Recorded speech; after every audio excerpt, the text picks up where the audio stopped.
संकरण sp3d2 संकरण।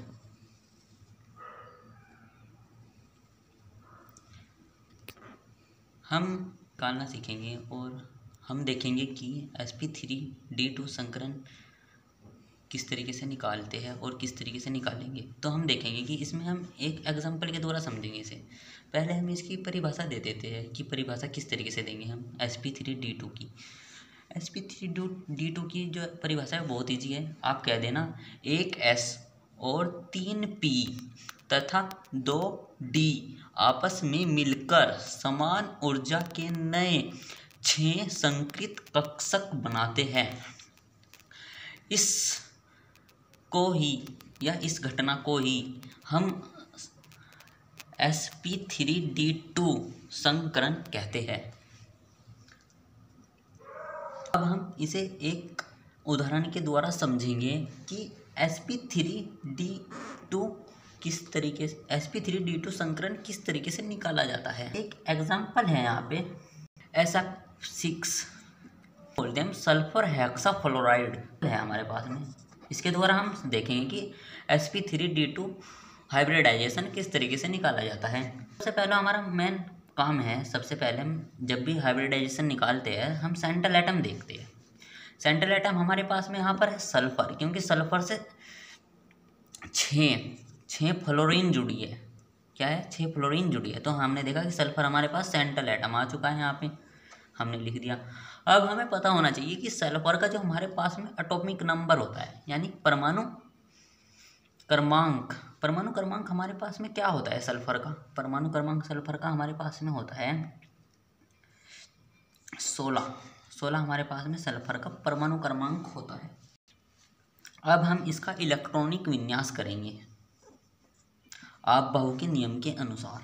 H2 2H2 2p6 3H2 3p4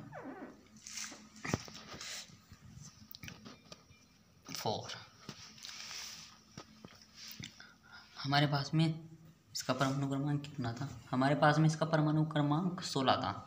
तो हमने जब हम इलेक्ट्रॉनिक विन्यास करते हैं तो हमें 16 इलेक्ट्रॉन भरने पड़ते हैं। तो हमने 16 इलेक्ट्रॉन यहाँ पर भरे, 2 और 2 4, 4 और 6 10, 10 और 2 12, 12 और 4 16। तो हमने 16 इलेक्ट्रॉन भर दिए हैं। ये हमारे पास में इलेक्ट्रॉनिक विन्यास आ चुका है। अब हम इस इलेक्ट्रॉनिक विन्यास की सहायता से ग्राउंड स्टेट बनाएंगे। ग्राउंड स्टेट बनाएंगे हम। आप इसे सामान्य अवस्था भी बोल सकते हो। सामान्य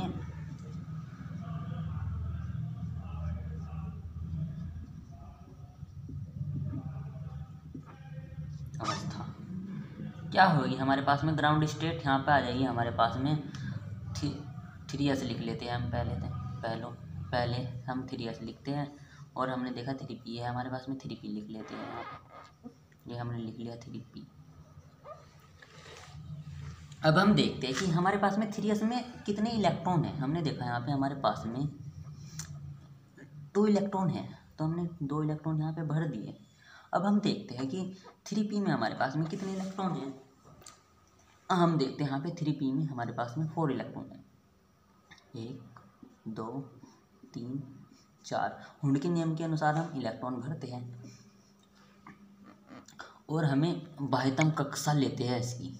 ये हमारे पास में 3s और 3p क्या है? इसकी बाह्यतम कक्षा है। इलेक्ट्रॉनिक विन्यास की क्या लेते हैं हम? बाह्यतम कक्षा लेते हैं जब हम संकरण निकालते हैं। तो हमने संकरण निकालने के लिए बाह्यतम कक्षा ली। बाह्यतम कक्षा 3p लिखा है, 3p है हमारे पास में। अब हम एक्साइटेड स्टेट बनाते हैं इसकी। ये सामान्य अवस्था में हम जो कि तुम लिखते हैं ऐसे, जैसे कि 2 इलेक्ट्रॉन है, हमने 2 इलेक्ट्रॉन भर दिए 2s में। और 3p में हमारे पास में कितने इलेक्ट्रॉन है? 4 है, तो हमने 4 भर दिए। अब हम एक्साइटेड स्टेट बनाते हैं। आप उत्तेजित अवस्था भी बोल सकते हो हिंदी में।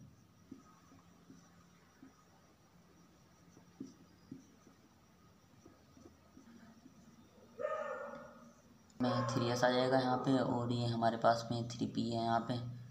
अब यहाँ पे क्योंकि हम इसमें देखेंगे एग्जाम्पल में हमें 6 कक्षा खाली करने होंगे, क्योंकि हमें 6 F जो है फ्लोरीन हमें भरनी है। इसलिए हम यहाँ पर अपनी मर्जी से 3D0 लिख सकते हैं। और अब हम 3D0 हमने यहाँ पर लिखा तो 3D हम यहाँ पर भी लिखेंगे। और 3D में हमें पता है कि 5 ऑर्बिट होते हैं, यानी कक्षक 5 होते हैं हमारे पास में। 1 2 3 और 2 5, ये हमारे पास में 5 हो गए हैं यहाँ पे। तो हमने लिख लिया है, इस तरीके से लिख लेंगे हम। अब हमारे पास क्या है, यहाँ से एक इलेक्ट्रॉन एक्साइटेड स्टेट में हो जाएगा और एक इलेक्ट्रॉन यहाँ से एक्साइटेड स्टेट में जाएगा। सिंगल कर देंगे हम, पहली बात तो यह है, हमें सिंगल करने होते हैं एक्साइटेड स्टेट में। उत्तेजित अवस्था में यहाँ से एक इलेक्ट्रॉन यहाँ पहुँच चुका है और यहाँ पर भी एक इलेक्ट्रॉन था हमारे पास में, ये रहा देखिए, ये यहाँ पर आ जाएगा। तो कुछ इस तरीके से एक्साइटेड स्टेट में जो हमारे पास में डबल इलेक्ट्रॉन थे वे सिंगल होकर डी में पहुँच चुके हैं। एक्साइटेड स्टेट में हमारे पास उत्तेजित अवस्था में आई है यहाँ पे, और उत्तेजित अवस्था में यहाँ से उछल के ये यहाँ पहुँच गया और ये यहाँ से उछल के यहाँ पहुँच गया। और इसका कोई फ़र्क नहीं पड़ता इस इलेक्ट्रॉनिक विन्यास पे, क्योंकि इसमें 0 इलेक्ट्रॉन है और आप 0 लिख सकते हो यहाँ पर। इसका कोई इसमें इफ़ेक्ट नहीं पड़ेगा इलेक्ट्रॉनिक विन्यास पे। अब हम स्टेट में हाइब्रिड स्टेट को आप बोल सकते हो संकरित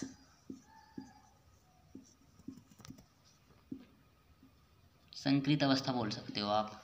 अब हम हाइब्रिड स्टेट में क्या करते हैं, हाइब्रिड स्टेट में जो है हमारे पास में सिंगल इलेक्ट्रॉन है ना,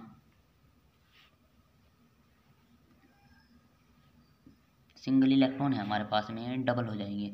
क्या है कि जो हमारे पास में F है ना, F यानी फ्लोरीन सल्फर के साथ जुड़े हैं 6 फ्लोरीन में, हम यहाँ पर भर देंगे, मिलकर बॉन्ड बना देंगे यहाँ पे। ये इस तरीके से एक्साइटेड स्टेट में हमारे पास में। अब हम क्या करेंगे, एक फ्लोरीन हमने यहाँ ऐड करा और एक फ्लोरीन हमने यहाँ पे ऐड करा, यहाँ पर ऐड करा, और इस तरीके से हम ऐड कर रहे हैं फ्लोरीन। ये हम फ्लोरीन ऐड कर रहे हैं तो यहाँ पर बॉन्ड बन रहा है। एक बॉन्ड हमारा यहाँ पर बना फ्लोरीन से, एक यहाँ पर बना और यहाँ पर, इस तरीके से हमने बॉन्ड बनाई फ्लोरीन से। तो ये फुलफिल्ड हो चुके हैं। देखिए यहाँ पर भी बॉन्ड बन चुका है, यहाँ पर भी, और यहाँ पर भी बॉन्ड बन चुका है। तो देखें ये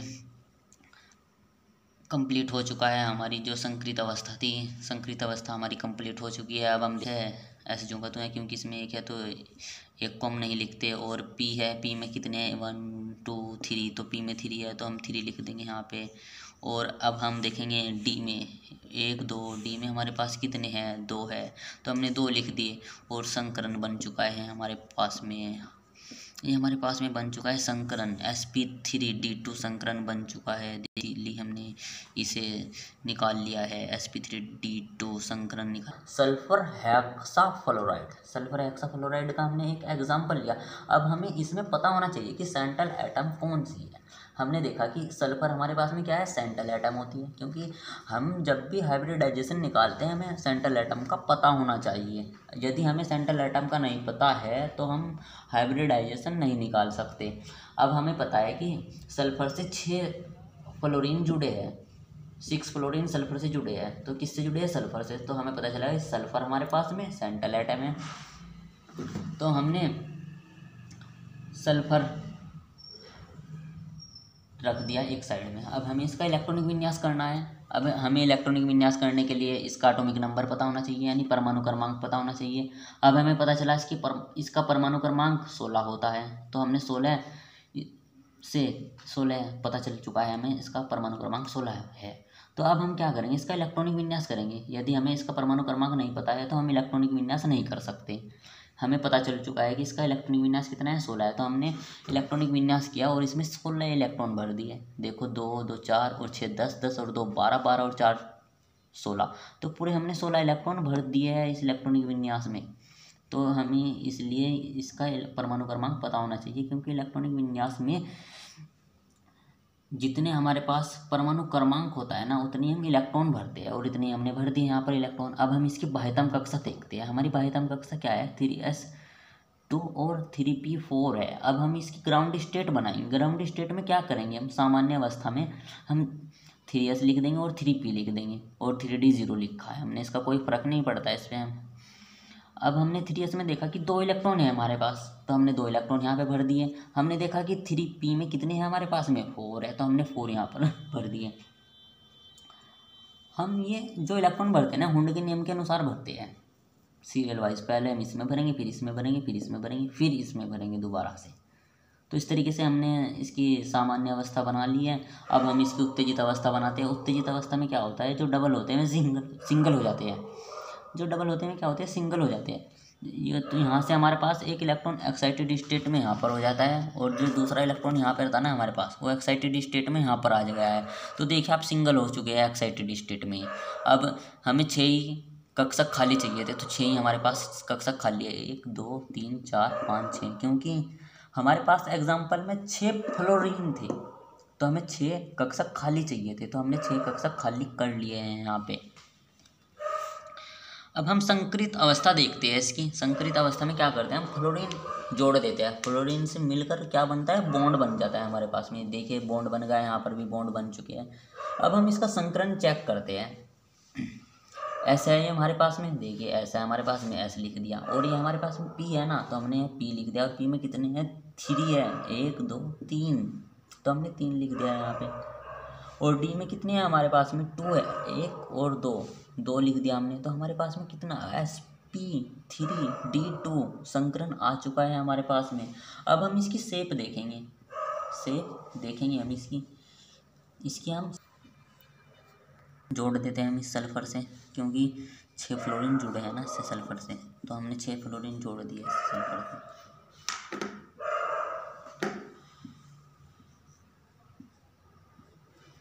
इस तरीके से हम इससे फ्लोरीन जोड़ देते हैं।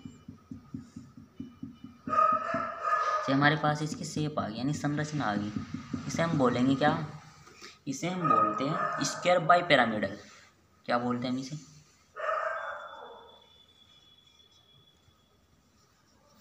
स्क्वायर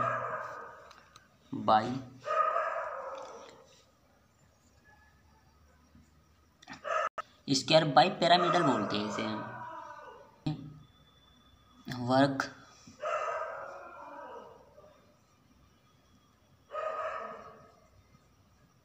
पिरामिड, आप इसे हिंदी में वर्ग पिरामिड भी बोल सकते हो। एंगल हमारे पास में क्या आया है इसका,